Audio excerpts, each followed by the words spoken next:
자, 입으로 가겠습니다. 김건희가 문제는 문제네. 윤석열이 뭐 이준석하고 그걸 안 하면 뭐하냐. 아마 내가 봤을 때 윤석열은 이렇게 될 줄 알았으면 내가 그냥 계속 독신으로 살 걸 이런 생각도 했을 것 같기는 해요. 왜냐면 이게 이런 게 있어. 박한 장관이 뭔가 좀 어떤 문제가 있으면 부인 보고 그 사람을 상쇄시키는 경우도 있어. 그 대표적인 전략 중에 하나가 박정희를 견제하는 유경수 그런 일종의 전략이 있었거든요. 그래서 서로 상쇄시키는 거예요. 근데 저놈의 집구석은 집으로 가면 더 심해. 그래서 그 나온 이야기가 김건희 그 서류 대한공간 누프의 김건희 서류 발급 책임자. 이게 재직증명서일 거예요. 증명서가 완전히 잘못됐다. 근무년도 우리가 안 썼다. 사실은 전 지금 이게 정경심 교수를 표창장 위조로 몰았던 것은 이런 것들을 실제로 해왔던 놈들이 딱 자기 수준으로 본 사건이 아니었을까 생각이 들 정도야. 예, 맞죠. 예, 정확하죠. 김건희 서류는 지금 그 대한공간 누프의 경력증명서라고 하는 게 그냥 조작된 거예요. 그냥 만들어버린 거야.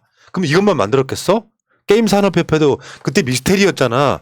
그냥 서류 자체를 만들어서 그냥 찍고 그냥 그런 의혹이 훨씬 더 많아지는 거지. 딱 날짜가 그 말씀하신 여기 대한공간 루프에서 근무를 했다는 기간하고 그 기간 끝나자마자 게임산업협회에서 일한 걸로 이렇게 경력 증명서가 맞춰집니다. 그렇게 이어지게 해놨고 사실 98년부터 2002년까지 큐레이터로 근무를 했다고 하는데 이 루프가 설립된 게 1999년이에요. 그러니까 여기도 마찬가지로 설립되기 전부터 근무를 했다라고 거짓말을 한 거죠. 그놈의 큐레이터. 요게 지금 대한공간 누프의 대표가 이거 좀 그러니까 말을 완곡하게 해서 그렇지 증명서가 완전히 잘못됐다. 근무 연도도 우리가 안 썼다. 그다가 나중에 쭉 가면요 하나가 더 있어요. 뭐냐면은 고쳤거나 위조됐을 것이다. 그 얘기까지 나오는 거예요. 고쳤거나 위조됐을 것이다. 우리는 저렇게 발행 안 한다. 이번 대선에서 중요한 게 이건희 저건희 해도 제일 중요한 건 김건희라고. 정말 이 자기들이 했던 짓을 한번 생각해 보세요. 최성애가 아니 동양대 총장이 대학에서 나오는 그 수많은 표창장 중에 이 표창장만은 내가 쓴 적이 없다라고 이야기를 하고 기록도 다 삭제돼 버린 그 말 한마디 때문에 지금 정경심 교수님은 4년을 받고 차가운 감옥에 계신데 이 직원 몇 명 되지도 않은 이곳에서 재직증명서를 발급한 적이 없다라고 대표가 말을 했는데도 불구하고 아직도 일부 주장이 있는 것처럼 그렇지, 이야기하는. 그러니까 이게 무슨 논란거리로 만들어서 김건희나 윤석을 믿는 사람들한테는 근무한 적 있어? 그렇죠. 이렇게 만들어가는 건데 이 서모 대표가 한 말이 난 빵 터진 게 하나 있었어요. 큐레이터가 아니고 학생으로서 여러 가지 잡일을 했다. 비상급 무급이었다. 여기 갑자기 정경심 교수 조민이 생각나는 건 이유가 뭘까요? 그냥 학생이 뭐 실험하는데 물갈이 하는 걸 잡일이었는데 그거를 뭐 인턴이라고 했다 이런 식으로 해서 또 그거 뭐 입시비리라고 했던 그렇죠. 놈들한테 물어보고 싶어. 얘는 큐레이터라고 하는 경력을 썼어. 그걸 발행해주는 담당자 그 책임자는 난 그렇게 발해준 적이 없어. 위조됐을 거야. 우리가 내보낸 게 아니라는 거잖아요. 그러면서 잡일을 했대. 비상금 무근이었대. 이게 말이 바뀌어서 비상급 무급이라고 했었고 그 전에는 또 기억이 없다 그랬거든요. 김건희라는 사람은. 그러니까 이 대표도 지금 무언의 압박을 받는 건지 중간중간 말이 바뀌지만 대체적으로는 여기에 근무를 한 적이 없다예요. 제가 봤을 때는 무언의 압박을 받다가 오히려 요즘에 그 압박에서 해제된 기분이에요. 말이 바뀌고 있는데 윤석열 지지율 떨어지는 그 지지율이 떨어지고 대통령이 될 가능성이 없어 보이니까 이제는 자기의 기존의 말을 수정하면서 사실을 이야기하고 있다는 느낌을 저는 오히려 좀 더 많이 받았어요. 네. 김건희 유령설까지 돌더라고요. 김건희는 분명히 일을 했는데 그 공간에 있었는데 슈레딩거의 건이. 직원들은 아무도 본 적이 그러니까 없어. 요건 대한공간 루프는 그렇다 치고 하나 더 있잖아요. 게임산업협회. 이것도 일단 재직증명서라는 게 잘못됐죠. 경력증명서가 그렇죠. 돼야 되는 거고 재직증명서는 재직 중일 때만 가능한 거야. 근데 요거를 무식해가지고 재직증명서에다가 근무 기간까지 써놨어. 현재까지 3년 1개월. 그것도 이제 잘못 쓴 그러니까- 거였죠. 그러니까 그게 이게 3년 1개월 때문에 나중에 이 근무 경력이 나중에 또 뭐 서울대 뭐 경영대학원 뭐 이렇게 가는 과정을 거치고 뉴욕대까지 가는 거치잖아요. 시기가 되게 비슷하더라고. 이것도 2006년 6월 29일. 그러니까 다 2006년에 근데 이 발급해달라고. 6월 29일이 윤석열 대선 출마 선언한 날 아니냐? 그건 2000. 5월인가요? 네. 6월인가요? 이거 2006년이잖아요, 근데. 아니 말고 아니 말고 그러니까 날짜가 이상한 근데 지금 그 대한공간 루프의 그 정력 증명서하고 정력 그 증명서. 시기가 다 비슷해 지금. 뭐 정력 증명서요? 정력 증명서 어디 코코메디에서 발급해 주나요? 혀 짧은 것도 전염병입니다. 그때까지고요. 아니, 근데 이게 지금 98년부터 큐레이터로 근무를 했다고 하잖아요. 근데 당시에는 큐레이터를 되기 위해서 어떤 특별한 자격증이나 코스가 있던 시대가 아니에요. 그러니까 내가 미술에 좀 관심이 있고 설명을 좀 잘할 수 있다 하면 이제 우리나라에서는 나 큐레이터예요 라고 하니까 김건희 같은 경우에는 이때 당시에 제가 추측하는 바로는 일종의 신데렐라 코스 같은 건데, 요 큐레이터라는 직업이 섹스 앤 더 시티 주인공 중에 하나가 큐레이터로 등장하면서, 이때 그 강남 모처에 회사에 다니던 애들은 이 주인공의 롤모델로 삼아가지고 큐레이터가 되겠다. 그리고 꽃꽂이 다니는 거. 이게 열풍이었어요. 아니 근데 사실 제가 정말로 이거는 진짜로 이 시절에 제 여자친구가 강남의 모 센터의 한바탕 말할 뻔했네. 큐레이터였거든요. 큐레이터였는데 그때 그런 열풍이 있었어요. 그래, 있었다니까. 예. 제가 발을 드릴 뻔했기 때문에 말씀드리는 거예요. 당신들 내가 봤을 때 그 직업 자격이 없어. 그 직업은 네. 큐레이터가 아니고요. 네. 큐레이러예요.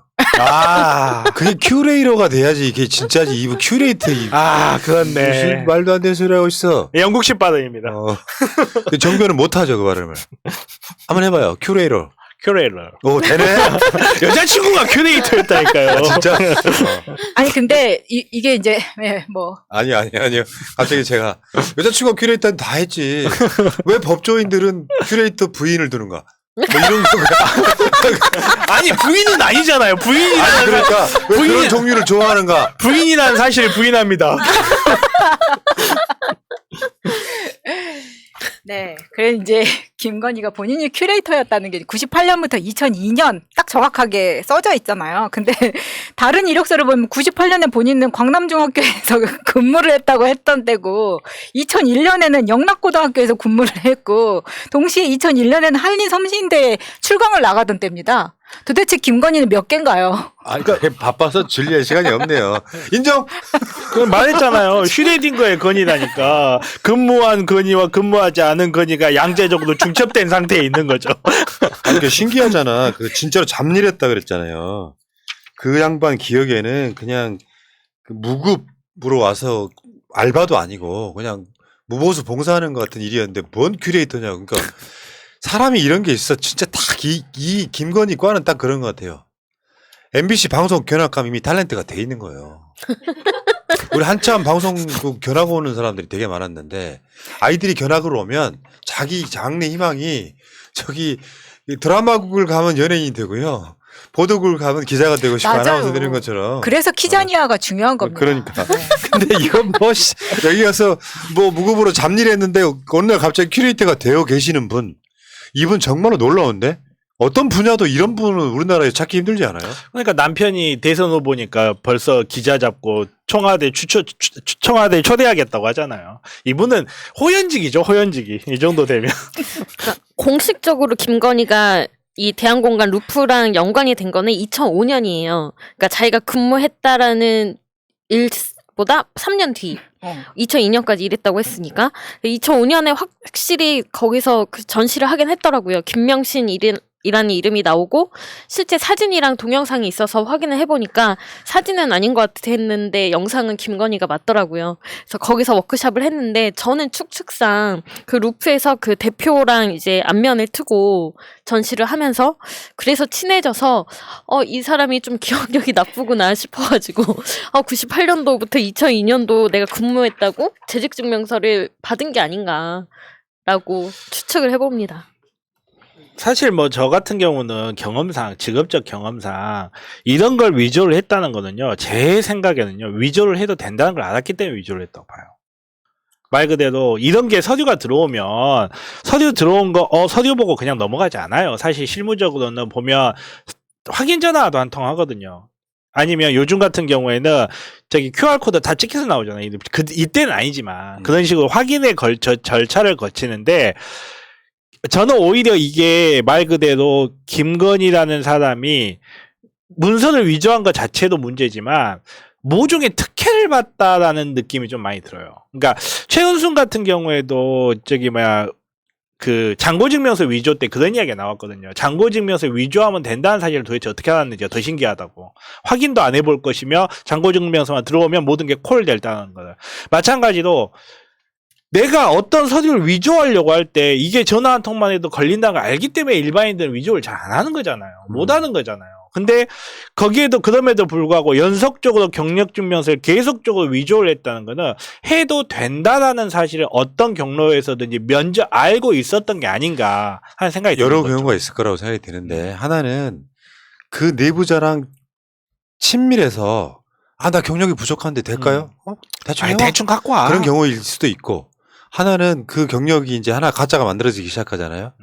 그것도 그냥 자기가 뭐 인생 뭐 멋있게 살았다 뻥치는 그런 수준이 아니라, 그 수원여대 같은 경우에는 그 가짜 경력이 자기를 공채로 만들었는데, 윤석열은 거기 공채 아니고 그냥 아는 사람 통해 들어가는 곳이다 이렇게 이야기했던 것처럼, 그렇다 보니까 이제 한 번 위조의 경력이 통하기 시작하니까 끊임없는 위조가 시작된 게 아니냐. 같이 그렇게 하는 거죠. 그러니까 개인적인 경험이긴 한데 모 대학병원에서 그런 일이 있었어요. 인턴이 무슨 과를 유명한 인기 있는 피한성 이런 데를 지원을 하면서 인턴 성적 증명서를 위조를 한 거예요.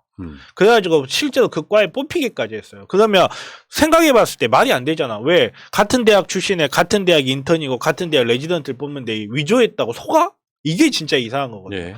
그렇게 가능하다는 거는 그렇게 해와도 된다라는 언질이 있다는 거예요. 알겠습니다. 자, 끝없이 나오는구나 진짜. 네버 엔딩 스토리다. 네버 엔딩 스토리. 그러니까 새로 나와도 새 것 같지가 않아요. 새날에서 새 것 같지 않다고 하면 어떡해요. 그러니까요. 말장난 아직 참 재밌으시다. 편집해주세요. 네. 자, 근데 숙명여대가 지금 김건희 논문 표절을 표절인 건 맞아 그냥. 표절률이 42%야. 그 JTBC가 나라를 하나 구했잖아 또. 그 옛날 책에 표절 프로그램에 등재할 수 없는 텍스트가 없어갖고 그걸 다 사람 불러다가 타자를 쳐서 표절 판독 프로그램에 넣어봤더니 42%가 나온 거예요. 근데 요거를 검증을 대선 끝나고 하겠다는 거야. 왜? 대선이라고 얼마 남지도 않았지만 난 이게 제일 이 검증 과정이잖아요. 표절이라고 나오는지 안 나오는지가 사실은 중요한 변수 중에 하나야. 뭐 김건희는 뭐 이런 게 아니라도 뭐 완전히 끝났다고 저는 보지만 어쨌건 이게 너무 눈치를 봐. 아니, 국민들도 이미 조사 끝났다고 하는데 왜 국민들은 발표를 안 합니까? 그거랑 지금 숙대랑 숙명여대도 마찬가지인데. 이게 뭐가 중요하냐면요. 김건희 가짜 경력의 시작점이라서 중요한 거예요. 이 숙명여대 석사 논문을 42% 표절을 하고 그걸로 이제 나중에 강사가 되고 하는 과정, 여기 시작점이 이거야. 그러니까 김건희 인생은 사실은 이게 표절로 판정되면 다 가짜예요. 처벌도 가능해요, 이게. 아니 뭐 그때 우리 법무부 장관 청문회 때는 청문회가 끝나기도 전에 기소를 하고 그 난리를 치더니 왜 어떤 케이스에는 이렇게 다르게 합니까? 이것만으로도 엄청난 특혜잖아요. 아니 대선 후보가 검증을 받고 있는데 그 검증 중에 하나인 것을 대선 후에 발표를 하겠다는 게 말이 되냐고요. 이거는 숙대에 압박을 해야 된다고 생각합니다. 교육부 장관 나서십시오. 이거는 이 정도 되면 나서야 되는 거 아닙니까? 야, 마차님 저렇게 얘기하니까 국회의원이 교육부 장관을 따지는 것 같아. 최근데 나서십시오. 어. 네. 면책 특권.